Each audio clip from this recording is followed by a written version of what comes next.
Today we're going to begin the instructional videos for Master Kuo Lien Ying's Northern second form of his Shaolin curriculum, Chuan. Normally, Sifu would have taught this form only to students who have completed the first form, Tan Tui, 10 roads of Tan Tui. But because I have no control over who's learning and watching these videos, I'm just going to present it assuming that you've already learned the 10 roads of Tantui. The 10 roads of Tantui, of course, constitute the foundation in the movements and the stances for this linking form. And without the root and basis of the Tantui, you're going to be at a disadvantage. But I also consider that many people who have experience in other forms of Shaolin Kung Fu might be interested in learning this particular form as it is. So I'm just going to assume that you know the basis of Kung Fu and kind of talk a little bit occasionally about the differences between Sifu's approach to this Northern Shaolin, Shachuan, as opposed to other traditions. Before we begin, let's go a little bit of review. Again, if you look at the playlist for Northern Shaolin, you'll be able to go back and learn many of the basics they're going to briefly cover today. And I encourage you to go back on the playlist and start from the beginning and go through all the videos so you can learn as much as possible about the basics and roots of this Northern Shaolin I'm about to present. In many of the videos, I kind of present more background and kind of historical reference and kind of the essentials of the form. But because I'm just trying to preserve his legacy by teaching this particular form, I'm going to skip a lot of this and assuming that you can go back and look at those other videos and pick up many of the elements that I'm not going to cover today. So I'm just going to cover some of the more basic elements. In our northern horse, as opposed to the southern horse, which the knees are out and kind of making a U-shaped root to the ground. In a northern horse, the feet are parallel forward and you kind of like weight it on the instep as you kind of push out. Sort of, if you look at the base of a tree trunk, how it kind of goes out like this for the root. And you go as low as you can comfortably go with your back straight. And important, very important in Sifu's Northern Shaolin is the back, lower back is straight and the behind is tucked in rather than arched back like this. The reason for that is so that when you rotate, you're rotating with a straight spine. When it's bent like this, rotating, you're going to rotate more from the upper part of the spine rather than the entire length of the spine. In the hand position, again, this is covered in much of the earlier Shaolin videos. The blade hand, which we'll be covering today, looks like this. It's fingers pointed up, palm is flat, edge of the hand forward, thumb facing back. If you have difficulty in flexibility in your hand, it's okay just to kind of have a little bit of a broken, but you don't want to have this position here. You want to be straight. Because the Shaolin is done loose, it's more advisable to go straight in the execution of the strike. So this is relaxed, kind of like a ball and chain, and have it not quite as turned if you don't have the flexibility to turn it. Striking here. Also, in this lesson here, the crane stance. In the crane stance, the knee is high about level, and the toe is pointed down here. Having the knee come over in like that helps your balance rather than leaving it dangling out where you kind of like tend to tip in. So pulling in the knee helps the balance here. In this one, crane stance would be like this with the hands, like in this position here. In the bow stance,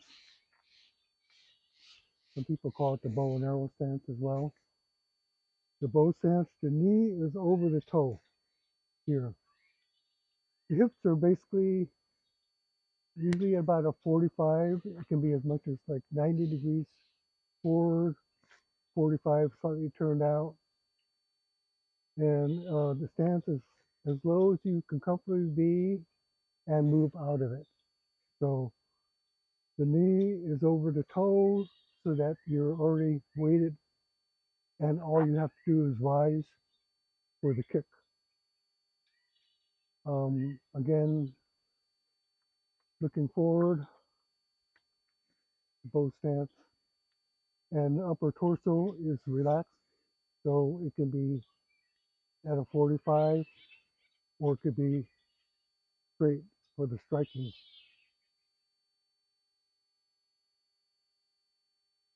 In punching fist, same thing. The fist comes from elbow back position and goes straight out, pulls back. Again, this is covered in the Tan play of 10 roads.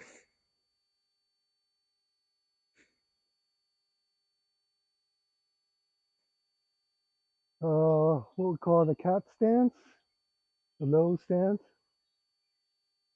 You have just the weight of the leg on the toe, not totally back so that it's back like this, but a little bit of weight on the toe, like here. And in the opening that we're going to learn by having a little weight of the toe, as soon as you lift, you automatically will be moving forward. And we'll cover that in the lesson. Okay, so that'll cover the basic stances that we need to learn today. Um, and as we go into the lesson for the opening salutation, I'll cover a little bit more on the details of the hand position and the basics. In teaching this Northern Shaolin form Chuan, I'm going to arbitrarily break it up into sections so that you can learn one section at a time. And the reason why I'm doing this again, like in my other videos, when I taught the Guanping Tai Chi form and broke it up into arbitrary sections, Master Kuo did not do this, but I found this was helpful for students learning a form that you just kind of start from the beginning, especially with the Chachuan. It takes a certain amount of agility and endurance. And you're going to find, depending on your conditioning, that as you go into it, that as you get further, if you have to learn, like say, 7 moves, by the time you get to the 8th move, you're a little bit winded. Your conditioning has to be built up. And if you're practicing that move tired, then you're going to make mistakes and not really do it correctly. So by having a section, you can do one whole section, and then when you start learning the next section, you can just practice that section. You'll be fresh when you learn each move, and that's one of the reasons why I like to break it up into sections. And for my own practice, I like to do that just so I can kind of concentrate on each movement, kind of within just a few moves at a time, and concentrate really on the technique and the execution of the move without worrying about the endurance part. So if you started and always got, by the time you get to 2/3 of the form, you're going to be pretty tired. You're going to be practicing that fairly tired if you always go from beginning and all the way through the form. So learning how to break it up into sections is a good way to practice. And also, as I presented in other videos, um, when you learn traditional form, you learn the beginning move, and by the time you get to 3/4 of the way through, you practice the first move many, many times. but you practice those moves towards the three-quarter section only a little bit compared to the first moves. And so by breaking up the sections and sometimes practicing backwards, the last section first, second section, and then the first section, you kind of balance out the amount of practice that you put into each of the particular moves. So that's one of the reasons why I like to break it up into sections. And so the lesson that we're going to learn today is the opening salutation. The salutation is very similar through the Tantui and then the Chuan and then the Arlong, and even the saber, the Dandao, has a fairly similar opening to the runs through Master Kuo's Shaolin curriculum. Again, this is a very rare form, Chuan. A lot of people learned it through Portsmouth Square and through Bing Gong teaching in the Panhandle. And so when I'm doing these videos, I'm thinking of the old practitioners that originally learned Chuan, and they need this as a refresher course. And then there's going to be new people that are just learning the Shaolin and they want to learn the second form. They've already done the Tan Tui. And then there's going to be people that want to just learn the form on its own. And so there's a wide range of people that are trying to learn through these lessons. So I'm going to have to address that as well. And as well, many of the people who are the older practitioners, they're getting more elderly in age, like myself. So when we get to a point where the movement will be very difficult, I might do a abbreviation of it that you can do instead of the traditional hardcore old school form, or I may do kind of like a modification, alternate for you to perform.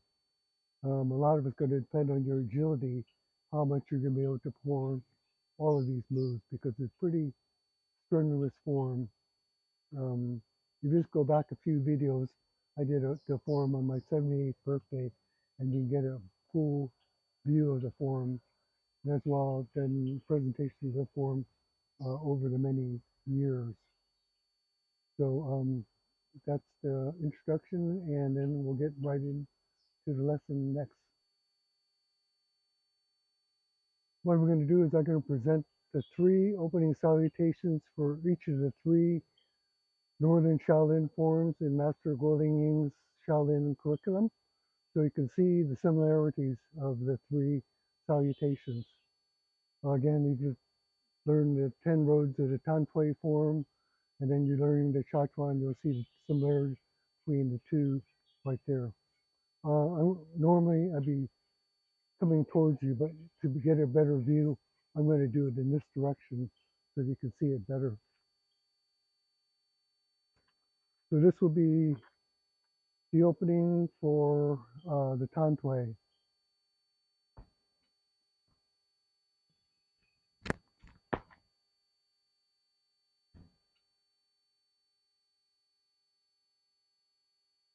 Okay, and then this will be the opening salutation for what we're going to learn in this lesson, Chuan.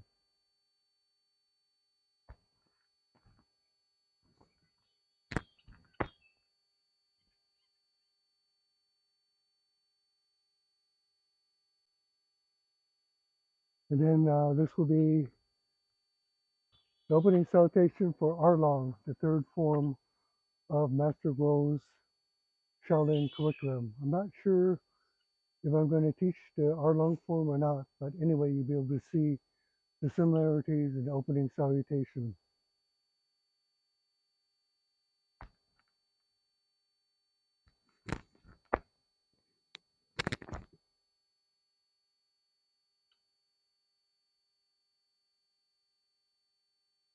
So you can see this opening and then the run is going to be the same, and then the difference is at the very end.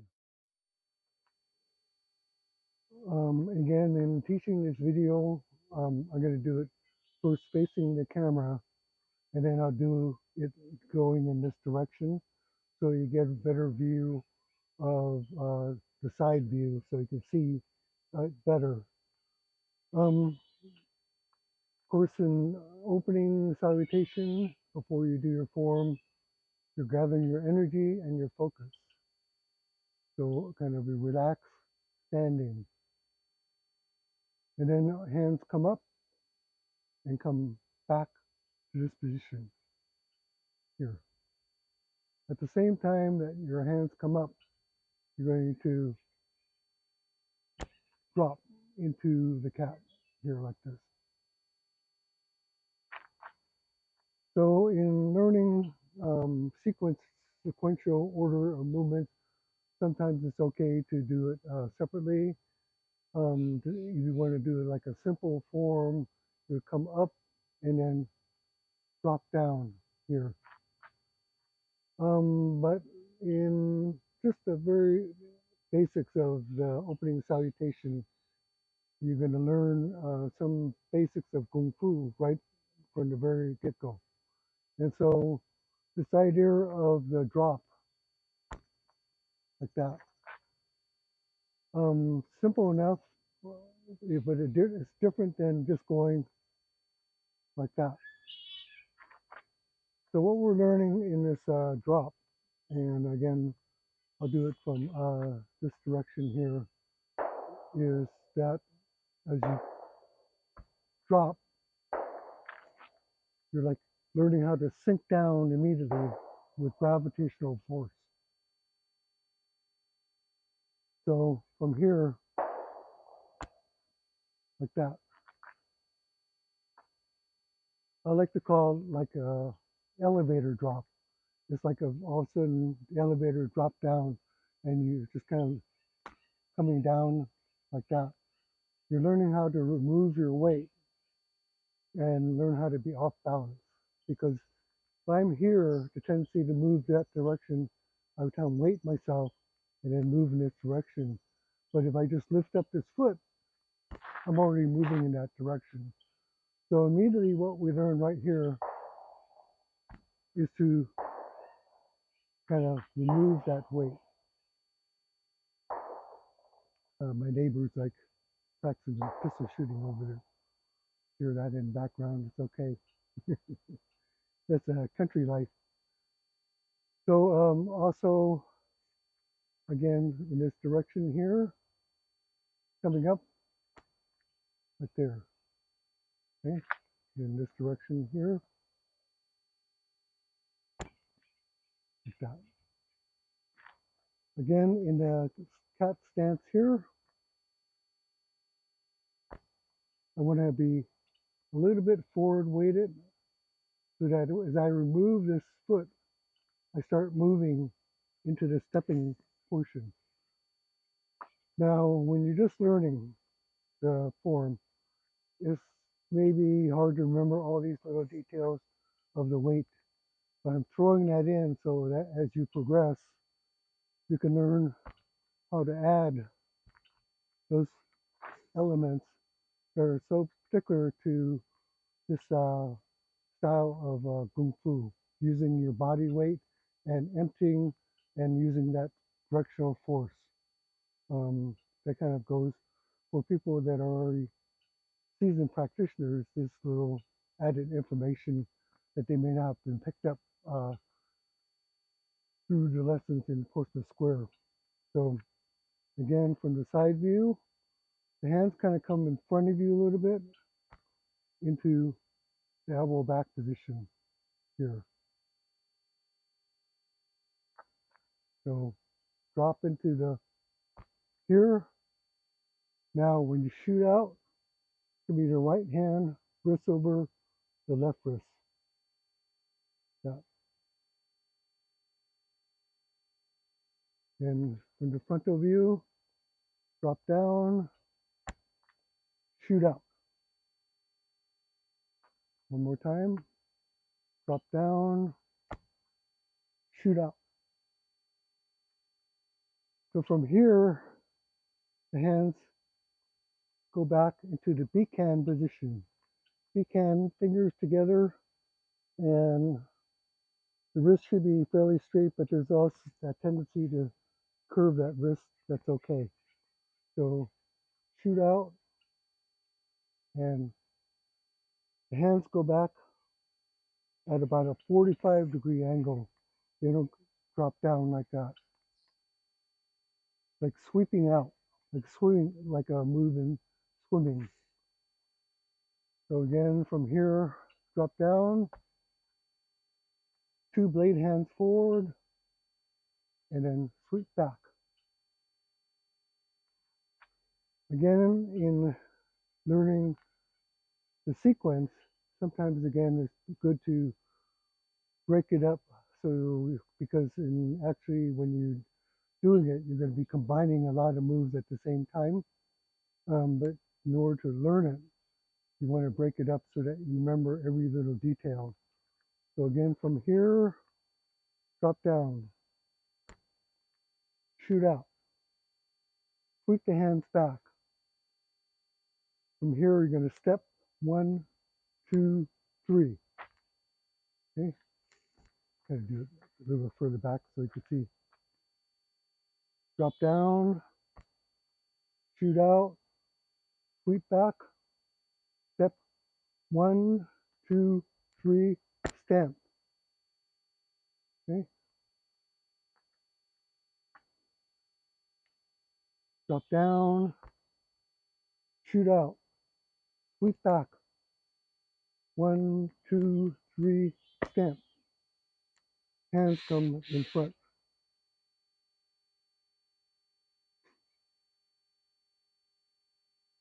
Okay, so this is just exactly like the opening salutation in Tantway up to this point. So once you get that sequence in order down, drop down, shoot out, sweep back, 1, 2, 3, step. Hands come to the front, fingertips touching, facing this way. Drop down, shoot out, sweep back, 1, 2, 3, step. So the step will happen at the same time that the hands come in front. In Tantway, makes fists, and here you're going to criss and shoot up into the crane. We'll cover that in a second. So again, let me do it one more time in the sequential order. And again, this is breaking it really down basically so that you can remember the order of the moves. Drop down, shoot up, sweep back, step 1, 2, 3, stamp, same time that the hands come forward. So now I'm going to present how it should be once you get the sequential order down and the timing of the linking of all these movements. Because again, when you get past the basics of the fundamental sequence of the movements and the basic stances, then you start to combine rhythm and flow and body movement and off balance in order to generate the power.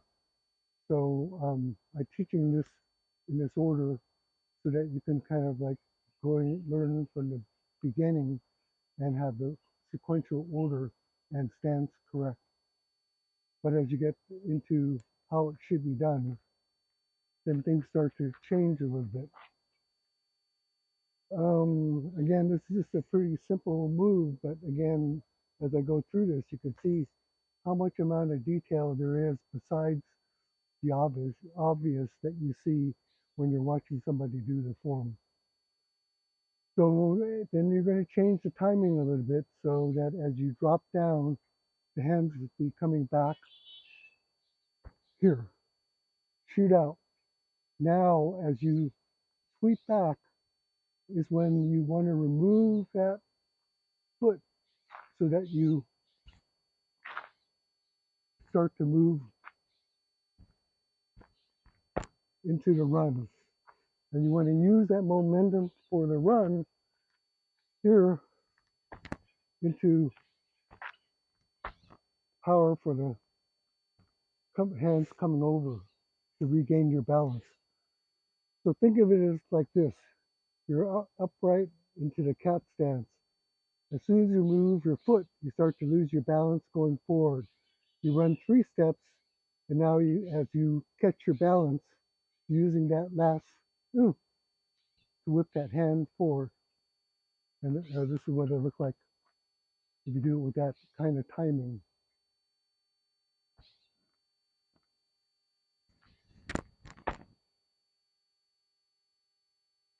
Okay, I do it in this direction so you can see again.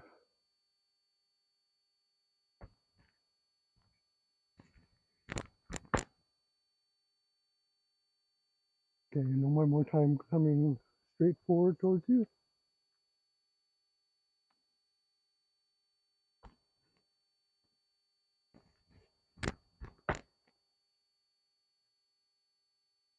So you can see, even with just a slight change of kind of like using that little bit of off balance and the timing, it looks totally different than this.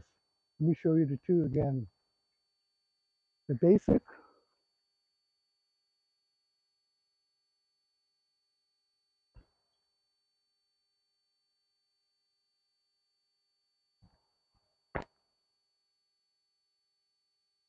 and then with the flow.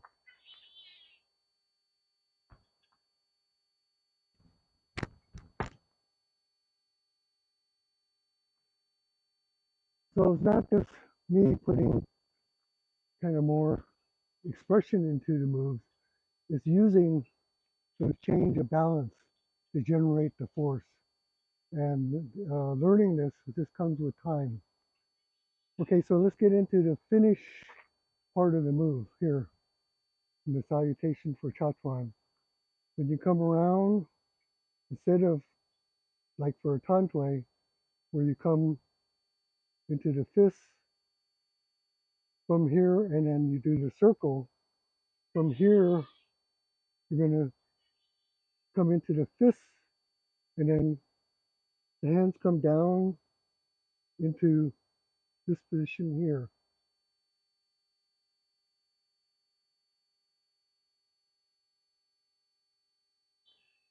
Again, it'll be like this.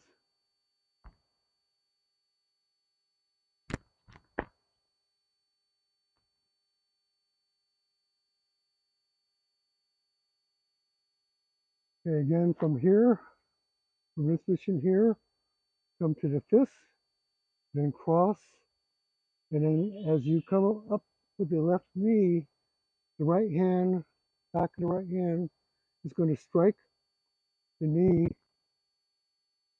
and circle around into that crane stance.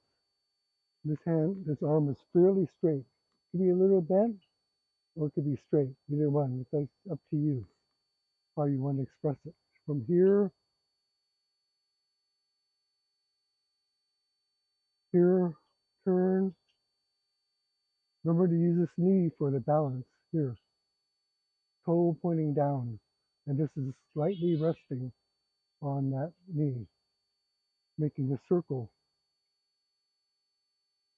Okay, so again, come further back. From the front view, attention, elevator drop, shoot out, sweep back,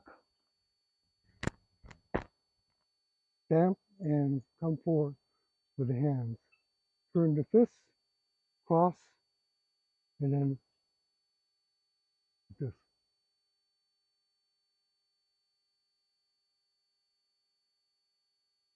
And then the side view.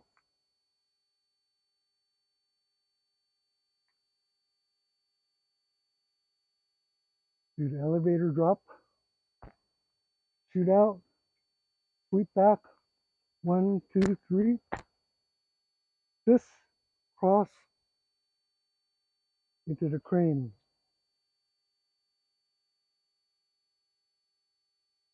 Do one more time in this way.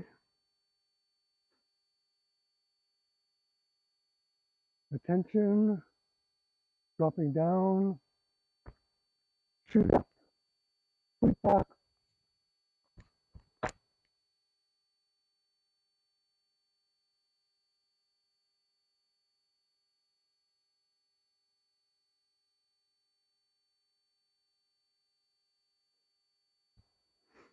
Okay, so I'm trying to keep these lessons really simple. So that's all we're going to learn today, just the opening salutation. Again, trying to teach students that are like totally beginning and then some practitioners that know the form but want to pick up the extra little cues that I'm giving you. That's kind of a wide range of people to teach. And again, trying to teach virtual online is much more difficult than having the person in front of you to work with and see how to guide them through the process. Here, I'm just trying to have a lot of ground to cover because I have to cover all these different aspects. There is no easy way to this. There's not a difficult move. So I'm not going to present any kind of modified form for you to do. I think breaking up so that you're just doing it slow in a sequential move would be easy enough for anybody to do. So in this particular case of the opening salutation, I don't need to present an easier modified edition.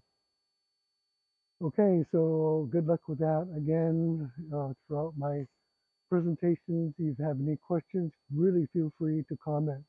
I try to answer all the comments because I want it to be interactive. I know a lot of people might be shy about asking a question, but don't be. This is my way of preserving Master Kuo's legacy and my gift to the public. It is my payback for what Sifu has given me. So, in the first few lessons, we'll be proceeding fairly more often. I know I took a couple of weeks off, kind of do some on my own personal stuff, but now we're back. So, okay, have fun with that.